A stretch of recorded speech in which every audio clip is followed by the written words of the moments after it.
Existe algo que Deus colocou na sua vida que você está destruindo sem perceber. Não por má intenção, não por falta de fé, mas porque ninguém te ensinou que certas coisas, quando expostas, perdem o poder que tinham.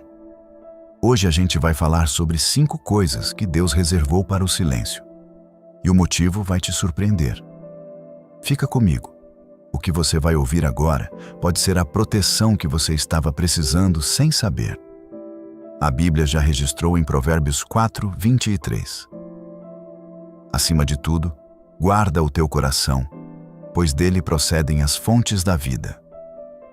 Guardar não é esconder por medo.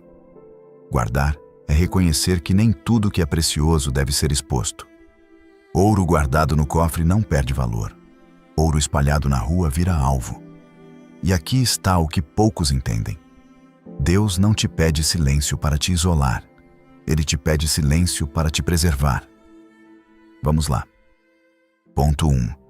Nunca revele para ninguém o seu próximo passo. Quando Deus coloca um plano no seu coração, o primeiro instinto é contar.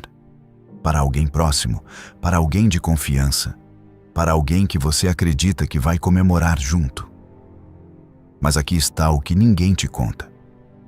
Nem todo mundo que te ama está pronto para o seu próximo nível.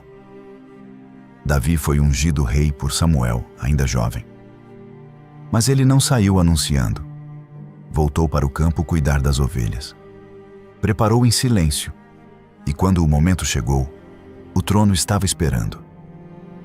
Não porque ele se promoveu, mas porque Deus o havia preparado enquanto ninguém estava olhando. Quando você anuncia o seu próximo passo antes da hora, você abre espaço para 2 coisas: a opinião de quem não entende o seu chamado e a interferência de quem não quer ver você avançar. Às vezes, as 2 coisas vêm da mesma pessoa. Provérbios 29:11 diz: o tolo dá vazão a todos os seus sentimentos, mas o sábio os refreia. Sabedoria não é falar tudo o que você sabe. É saber o que não deve ser falado. Então, não anuncia. Age. Não explica. Avança. Prepara em silêncio e deixa os resultados fazerem o barulho que as suas palavras fariam antes da hora. Ponto 2. Nunca revele para ninguém o que Deus falou só com você. Existem momentos em que Deus se comunica com você de um jeito que não foi feito para ser traduzido para outra pessoa. Uma direção que Ele deu. Uma convicção que colocou no seu coração. Um aviso que chegou na sua oração. Essas coisas têm um destinatário específico, você. E quando você tenta compartilhar, algo se perde no caminho. Pensa em Rebeca. Antes de Jacó e Esaú nascerem, Deus revelou para ela o que aconteceria com os 2 filhos. Era uma palavra pessoal, direcionada, profunda. Não era para ser discutida em praça pública. Era para ser carregada com cuidado e obedecida no tempo certo. Porque quando você expõe uma revelação para os ouvidos errados, 2 coisas podem acontecer. A pessoa pode não entender, e a dúvida dela começa a contaminar a sua fé. Ou a pessoa pode entender demais e usar o que Deus te disse para te influenciar de formas que não eram o plano de Deus. Então guarda o que é sagrado. Nem toda revelação é para o púlpito. Algumas são para o seu quarto de oração. Cuida do que Deus te confiou, porque revelação entregue ao ambiente errado não some. Ela se transforma em problema. Ponto 3. Nunca revele para ninguém o bem que você fez. Aqui está algo que vai contra tudo que a cultura atual prega. O mundo diz: mostre o que você faz. Documente, compartilhe, inspire. Mas Deus diz algo completamente diferente e tem uma razão poderosa para isso. Mateus 6:3 registra Jesus dizendo: quando deres esmola, não saiba a tua mão esquerda o que faz a tua direita. Isso não é modéstia cultural. É princípio espiritual.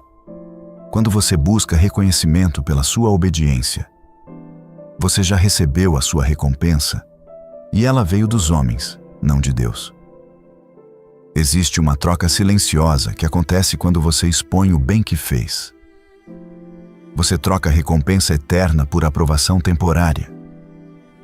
Você troca o reconhecimento de Deus pelo aplauso de pessoas que amanhã podem nem lembrar do que você fez.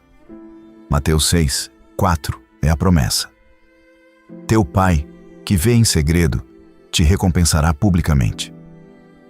Deus não precisa de transmissão ao vivo para enxergar o que você fez. Ele viu antes de você fazer. E a recompensa dele tem um peso que nenhum comentário de aprovação consegue substituir. Então, dá sem anunciar. Serve sem documentar. Ama sem exibir. Porque o que é feito diante de Deus em segredo, Deus garante que vai aparecer na hora certa diante de todos. Ponto 4. Nunca revele para ninguém a sua dor enquanto Deus ainda está te curando. Isso aqui precisa ser dito com cuidado, mas precisa ser dito.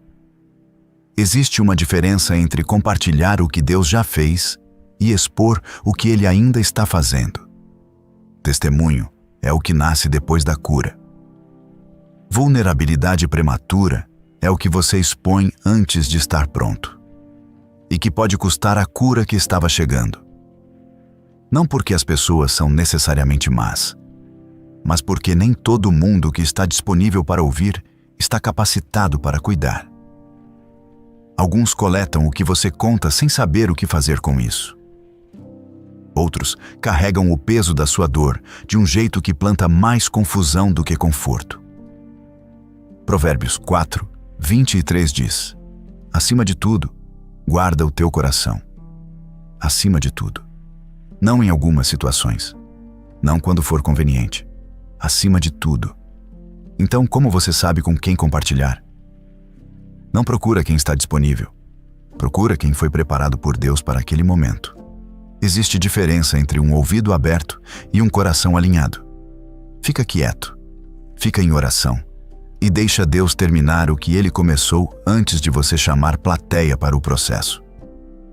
Porque quando a cura for completa, o seu testemunho vai ter um poder que a sua dor exposta nunca teria. Ponto 5. Nunca revele para ninguém tudo sobre as bênçãos que Deus te deu. Essa é talvez a mais difícil, porque parece ingratidão guardar silêncio quando Deus está sendo bom com você. Mas aqui está a realidade espiritual que muitos ignoram.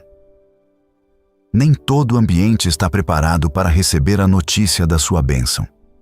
E quando você coloca no ar o que Deus acabou de te dar, você convida reações que podem custar mais do que você imagina. Pensa em Isaac. Em meio a uma seca severa, Deus o abençoou e ele colheu 100 vezes mais do que plantou. E o que aconteceu? Os filisteus taparam os poços que Abraão havia aberto.